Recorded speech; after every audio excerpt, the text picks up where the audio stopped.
I'm always experimenting in my sewing studio, trying to come up with new ways to try to entertain and educate all of you. Well, I was playing with some rectangles when I came out with this fun way to make these really cool diamonds, and we're going to call today's quilt the Fast Pitch Pinwheel. Let's get started.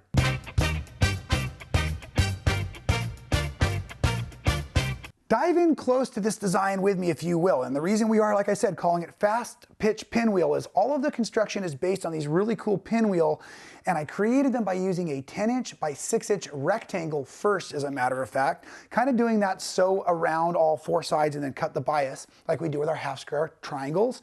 And if you do not know that trick, well, we've got some great videos, and I'll put a link up at the back of this one for you. I was using Moda's line. This is Yuki, created by Debbie Maddy, and there was a lot of things about this fabric that I loved. Of course, the color and the hand. I love these Moda Fabrics. But this was a fat quarter bundle, but it did have 1/2 yard in it that I was able to use for all the binding strips around the quilt, which I just love it when they do that for me. But the other thing I really dug was on this here, on the selvages, Debbie has some really cool Japanese proverbs. And on that, this one I loved a lot. So, fall down 7 times, stand up 8. And that message just really hit me in my life this last few months. And so at any rate, in even the quilting, there are some Japanese symbols that have been quilted into the quilting and everything for peace, love, and joy. So I had a lot of fun taking all of the design concept and bringing it forward into this.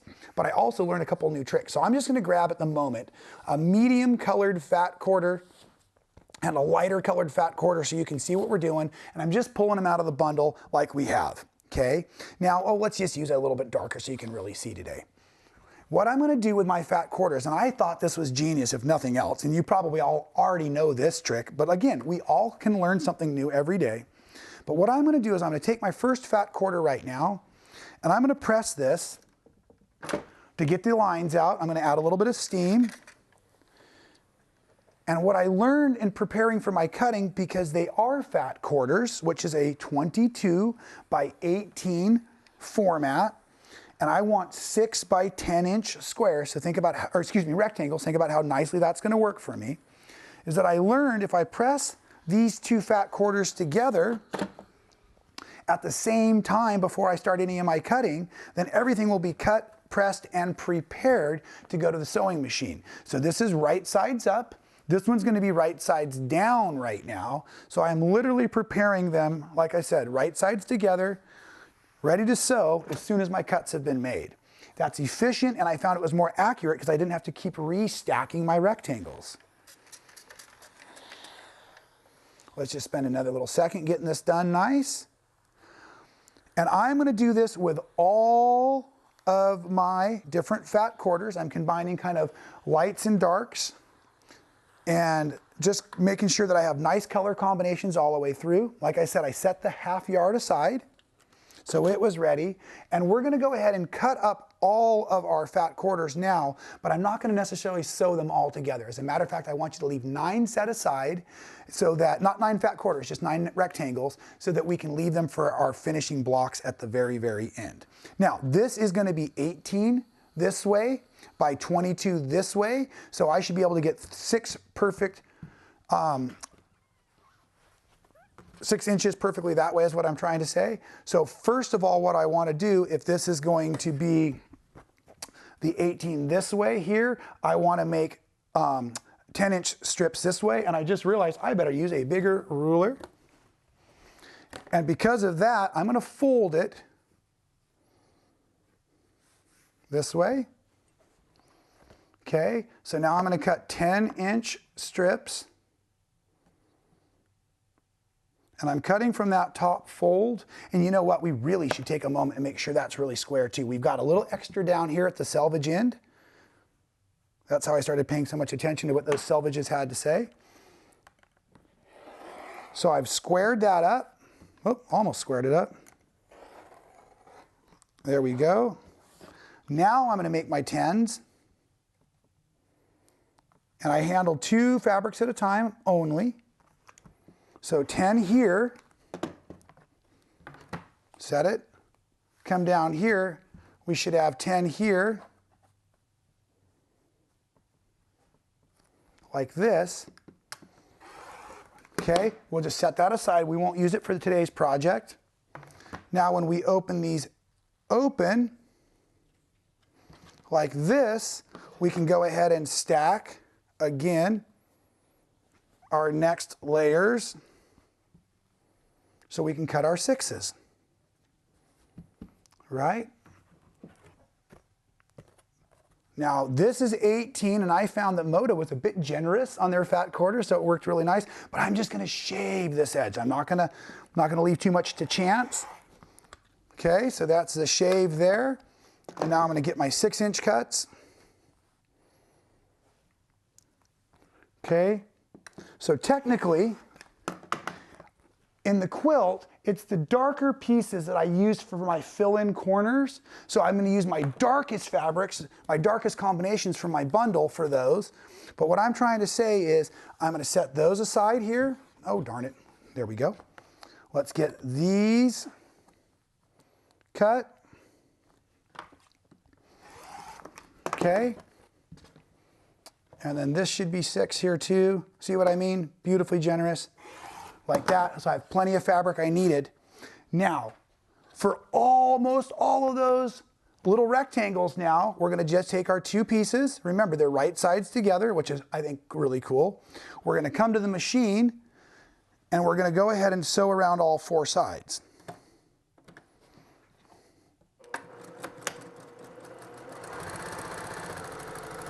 And I'm using a 1/4 inch seam allowance. And I'm going to go down one side and right off the edge. Leave my kind of needle in that down position, come around.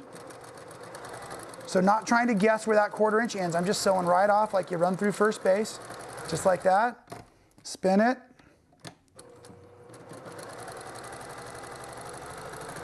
Okay, super easy.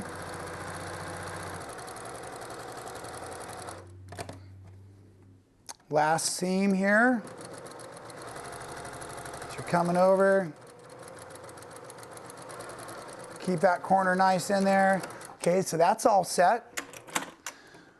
So this is stitched all the way around. I cannot get inside of it unless I introduce my rotary cutter to it. So the first thing I want to do is, I've gotten into this habit of dog-earing these corners just to help with my bulk at the corner. There. So for my stitched rectangles, I'm going to now cut right through the sewing line, right through where my threads cross. And I'm going to cut them both before I move at all. So I'm going to cut here once. And then I'm going to come over here. And I'm preparing myself. And I'm going to give myself that second cut. Now what that does is super, super cool, because like with our normal half square triangle methods, we're gonna get what would be half square triangles, but look, we get some pretty neat new units as these open up. We're gonna get diamonds that are half, but we get 2 horizontal diamonds and we get 2 vertical diamonds, right? Which I think is really, really cool. And of course we're gonna go and we're gonna press these over here to the dark side. By holding the dark side up in the air, pressing it down like yay. Now, the reason that these are so fun to play with is they make a bazillion different kinds of combinations that look different than just when we deal with our half square triangles. However, the same thing will happen like with half square triangles, where you might get pinwheels that form broken dishes, that form hourglasses all over the place, and that's what you see happening in the quilt behind me, a lot of secondary designs, right? So before I sew these pieces together, I want to make this point really come home. You can do the same thing that I just did, but not sew some of these together for these fill-in pieces we're going to need to make, because the fill-in pieces are a different shape. Okay, so right now I have not sewn all 4 sides. What I'm going to simply do, and I'm not going to worry about dog-earing the corners on these ones either. I'm going to simply go from corner to corner, and I'm going to slice this now, and I'm going to do the same thing. I'm going to slice this now. Now what that has done for me is it's given me the pieces I need, but later on, instead of this piece and this piece going together, what I'm going to really need is this piece and this piece going together. So by doing it this way, you didn't have to sew it together and take it apart, but that's how I did it. You can probably see some of the seams. I figured it out later on. But anyways, I think that's a really cool trick that'll help you get your corner pieces, and I'll show you how to build the corner pieces into the quilt when you're done. But I have so many other things I want to talk about. I've kind of gotten a start with some of these other squares. I just wanted you to see how those fat quarters worked. Now, what's going to happen is we have, like I said, a lot of different design opportunities. So in the samples I've already made, like this pinwheel, I want to make sure they all stay the same. So I'm going to make sure that this dark side up here, when I start to build my next pinwheel, is right here. So I built one diamond first, and then I make everything else match. So I go here, dark, then I have another vertical diamond, and it's going to go opposite sides colors. And then I can just go ahead and fill in with my dark, light rotation, dark, light rotation. So this unit will turn out to be just like this. And what we now need to do though, because we're sewing lines that are going to come together like this, but those are those opposite angles, is we need to cheat our 1/4 inches so that when we press this open, our seam allowances look good. So I'm going to come over here, and I'm going to run about a 1/4 inch long on the front, a 1/4 inch long on the back. And then, because we're now working on the bias, please resist pushing or pulling too hard. Just let the machine do the work. Of course, if my needle was threaded, the machine would do much better work, so I better take a moment for that. Excuse me. Okay. Now, we're getting that start again. Back stitching. And I'm just going to let the machine feed these through. And your first 1 or 2 may not quite line up. As a matter of fact, several of the little seams don't line up perfectly in there. But you know what? I don't know that I have a quilt that has every seam lined up perfect anyways. I do need to press this to show you what I was referring to. You can already see here how nice that seam is working. And whenever the opportunity, I am going to press to that dark side by holding that piece up in the air like that and pressing it over.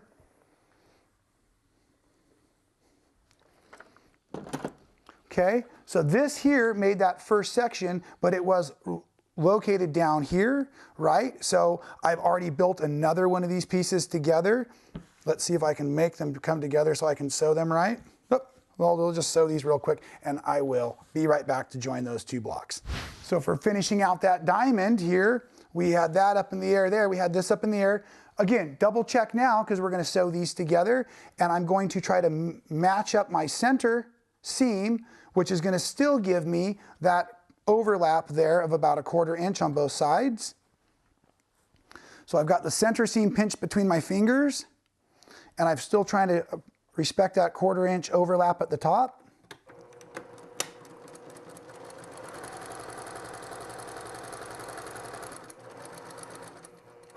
You might find that that bulk's getting in there between your edge guides, so you can see you can encourage it a little bit there.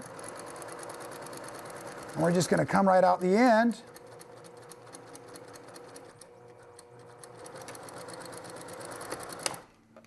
Perfect. Now we're going to come here and we're just going to press this over. And we have another pinwheel constructed. Just like that. And now let's go ahead and start showing you how we can construct our quilt on the diagonals, because you have all the information for the parts and pieces for the center. So you'll be going over to your design wall. And what we're going to do then is everything lays out on the diagonal basically. So I like to start kind of in a corner, like yay. And again, I'm just using the samples that I've already built. Of course, you'll be mixing your colors much more. So I have these pieces here. So then right here, let's pretend like this is going to be our end of our quilt up there. So then this piece is going to drift down.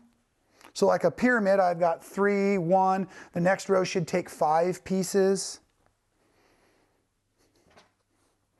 The way it'll fit in, like this. I think you can see how that's all coming together. So now we're going to have some fill-in parts that we're going to have to fill in. We're going to have these top pieces, and that top piece, it looks like this here, and I'm not sure if that's easy to see on top of there, but I'm going to bring it down over here. Let's just go ahead and get that out of the way. And I can slide it down a little bit better so you can see how this corner is going to work out. So this is one of the top pieces. And again, this is made out of the pieces that were cut but not stitched.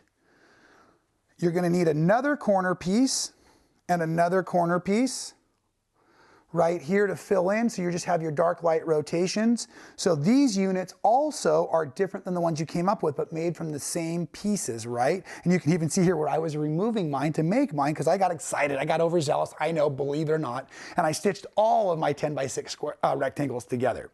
So you're gonna fill in these as you go around, and I literally build them in and then build my rows, my diagonal rows of sewing together by taking a piece like this, and then I'm going to bring it right back over here. I'm going to go right back to my machine. Same seam allowance, same triangle trick. And I just work systematically from one diagonal row to the next to make sure I had all my colors, all my shapes, all my pieces just as I needed them. As I built out the quilt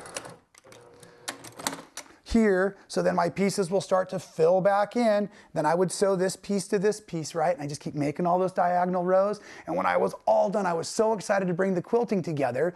And what I did is I printed from my computer, because of the Japanese proverbs, the Japanese symbols for peace, joy, and love. But my quilting's a little bit too matchy-matchy, so you don't see the big symbols. There's a big one in here, a big one in here, and a big one below, and we'll flip the quilt over for you for a minute here, so you can see them much better. All right, now back to the right sides out. And once those were laid in and stitched all around, then I'm gonna go ahead and just fill in this little stitching with just a basic swirl, just to kind of trapunto up or fill up some of those Japanese symbols for the peace, joy, and love. And so, let me just say this to Debbie for making such a fabulous fabric line and inspiring me from all the different directions. Thank you for giving me those little extra seeds planted to teach me how to finish this off and hopefully create a fantastic tutorial, teach you all something new, and just have a great time playing with some fabric right here at Man Sewing. Thanks for being a Man Sewing fan. It's great to have you out there encouraging me to create fantastic new content. If you've missed any of the videos, we've got links for you here and here. And while you're checking those out, make sure you're subscribed. We don't want you to miss any of the action.